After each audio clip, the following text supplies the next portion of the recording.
Assalamualaikum warahmatullahi wabarakatuh. Selamat pagi anak-anak, salam berjumpa kembali. Mudah-mudahan kita semua dalam keadaan sehat.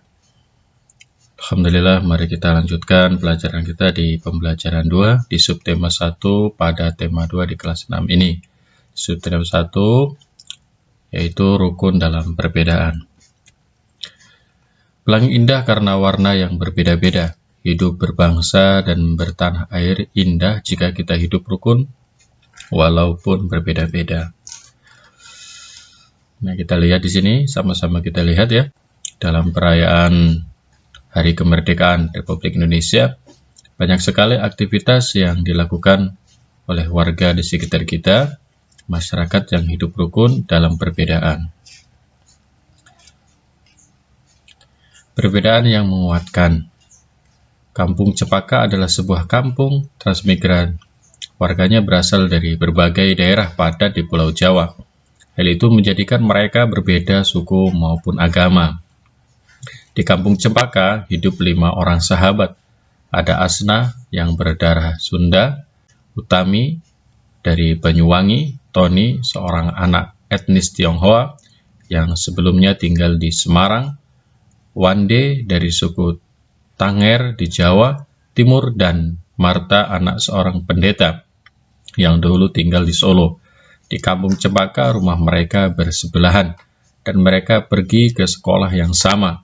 Itu sebabnya mereka sangat akrab. Mereka suka bermain bersama dan sering menghabiskan waktu di rumah satu sama lain. Meskipun berbeda suku, kebersamaan begitu kental terlihat dalam keseharian mereka. Bersama anak-anak lain di Kampung Cepaka, mereka setiap akhir minggu berkumpul di balai utama kampung. Biasanya, selain berolahraga bersama, mereka juga akrab berkeliling ke rumah warga, membantu melakukan apa saja yang dibutuhkan warga. Kadang-kadang mereka membantu warga lanjut usia, sekedar membereskan rumah atau menyiapkan makanan.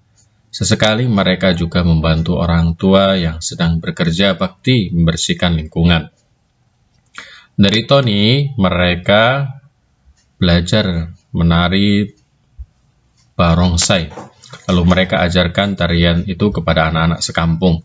Sementara itu, setiap tiba saat panen, Wande dan keluarganya akan sibuk memimpin warga membuat tumpang gede, yaitu nasi khas dari daerah Tanger yang dibuat untuk mensyukuri berkah Tuhan dalam wujud panen raya.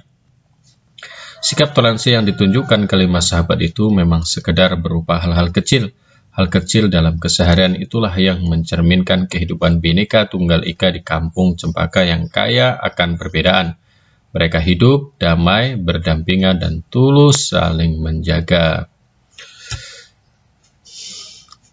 Perbedaan tidak menghalangi persatuan. Dengan bersatu, kita dapat melakukan banyak hal. Tuliskan kesimpulan tentang persatuan melalui hidup rukun dalam perbedaan pada bagian berikut. Rukun dalam perbedaan ya, yang tadi dibaca dalam teks yang ada, maka kita dapat membuat suatu kesimpulan. Yang pertama kita tanya dulu, apa perbedaan yang ada? Yang kedua, bagaimanakah menyikapinya? Kemudian, apa manfaat hidup rukun? Apa perbedaan yang ada? Perbedaan yang ada adalah agama, suku, budaya, dan bahasa. Bagaimana menyikapinya? Cara menyikapinya dengan menyadari manusia diciptakan berbeda-beda, menjadikan perbedaan sebagai kekayaan bukan kekurangan, dan jika terdapat keselisihan dibicarakan dengan baik-baik. Apa manfaat hidup rukun? Manfaatnya yaitu kehidupan menjadi lebih harmonis, mempererat persatuan dan kesatuan, keadaan menjadi lebih tentram dan aman, serta memiliki banyak teman. Ayo berkreasi. Posisi dalam menari perlu diperhatikan oleh seorang penari. Pengaturan posisi ini disebut dengan pola tari. Seorang penari harus memperhatikan perpindahan, pergerakan, dan pergeseran posisi saat menari. Pola lantai adalah pola danah yang harus dikuasai oleh seseorang penari dan berfungsi untuk membuat posisi dalam sebuah ruang gerak. Pola lantai vertikal yaitu lurus dari atas ke bawah atau dari bawah ke atas. Ini disebut pola lantai vertikal. Penari membentuk garis vertikal yaitu garis lurus dari depan ke belakang atau sebaliknya. Pola lantai ini memberikan kesan sederhana tetapi kuat. Contohnya dalam pola lantai ada tari Yospan, Papua, tari Serimpi, Jawa Tengah, kemudian tari Baris Jengkedan, Bali. Ini adalah contoh pola lantai yang menggunakan garis vertikal. Pola lantai diagonal. Penari berbaris membentuk garis menyudut ke kanan atau ke kiri. Ini kita dapat dilihat seperti ini. Nah, ini dalam tari Gading Sriwijaya, Sumatera Selatan. Pola lantai garis melengkung. Penari membentuk garis lingkaran. Tari rakyat dan tari tradisional banyak menggunakan pola ini. Pola lantai ini memberi kesan lemah dan lembut. Garis lingkaran ya. Oke, contohnya tari Mambadong, Tararoja, Sulawesi Selatan. Contohnya membuat lingkaran. Kemudian tari Randai, Sumatera Barat. Ya, ini dari Sumatera Barat. Oke, kamu baru saja mencoba pola lantai dalam menari. Kerjasama yang baik harus dimiliki oleh seorang penari agar menghasilkan tarian yang indah. Perbedaan yang dimiliki oleh para penari tidak boleh menghalangi semangat persatuan dalam menghasilkan tarian yang indah. Baik ya, ayo kita mencoba. Didit adalah adik Siti.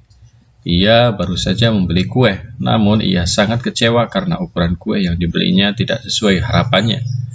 Didit menunjukkan kuenya kepada kakaknya. Ukuran kue Didit yang dibelinya adalah 1/4. Ia heran mengapa besarnya kuenya lebih kecil dari ukuran kue yang setengah. Siti dan teman-temannya membuat Didit menemukan jawabannya. Tahukah kamu apa yang terjadi? Oke, jawabannya, Didit membeli kue sebesar 1/4 yang artinya ukurannya adalah 1 dari 4 bagian yang sama. Sedangkan 1/2 artinya 1 dari 2 bagian yang sama.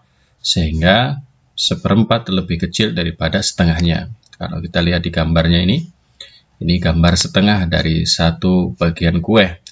Kemudian yang ini adalah 1/4-nya dari 1 bagian kue. Sehingga dihasilkan seperti ini. Nah, kalau dibandingkan seperti ini ya. Jadi dari setengah, ini 1/4, ini 1/4 dari kue yang dipotong. Maka hasil 1/4 tentu lebih kecil daripada setengah yang ada di bagian kue itu tersebut. Kemudian Didit ingin mengurutkan beberapa bilangan pecahan berikut, yaitu 21/4, 9/4, 6/4, 31/4, 11/4, dan 12/4. Sebelum diurutkan, maka untuk memudahkannya, kita rubah dulu dari pecahan campuran menjadi pecahan biasa, yaitu pecahan yang 21/4, kemudian 31/4, kemudian 1/2/4. Cara merubahnya kita ingat kembali ya, pelajaran yang sudah dilewat di kelas 5. Oke, yang pertama kita gunakan 4 dikali 2. 4 dikali 2 ditambah 1 adalah 9. Maka 21/4 sama dengan 9/4. 31/4 sama dengan yang tadi. 4 dikali 3 ditambah 1 sama dengan 13. Maka 31/4 sama dengan 13/4. Kemudian 1/2/4. Kita kalikan dulu 4 dikali 1 ditambah 2. Hasilnya adalah 6. Maka 1/2/4 sama dengan 6/4. Baik, kita akan sekarang mengurutkannya. 21/4 itu sama dengan 4 dikali 2, 8, ditambah 1 yaitu 9, jadi 9 per 4. Kemudian 4 dikali 3, 12 tambah 1, jadi 13 per 4.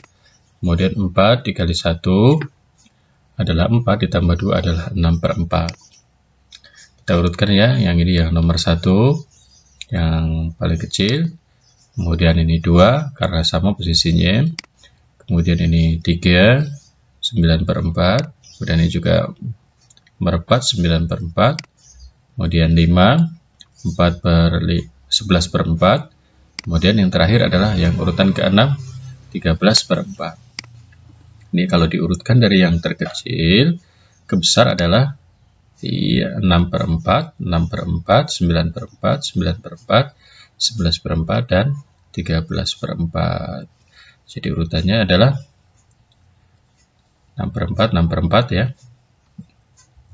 Oke, baik. Demikian. Terima kasih. Mudah-mudahan bisa dipahami dan bermanfaat. Assalamualaikum warahmatullahi wabarakatuh.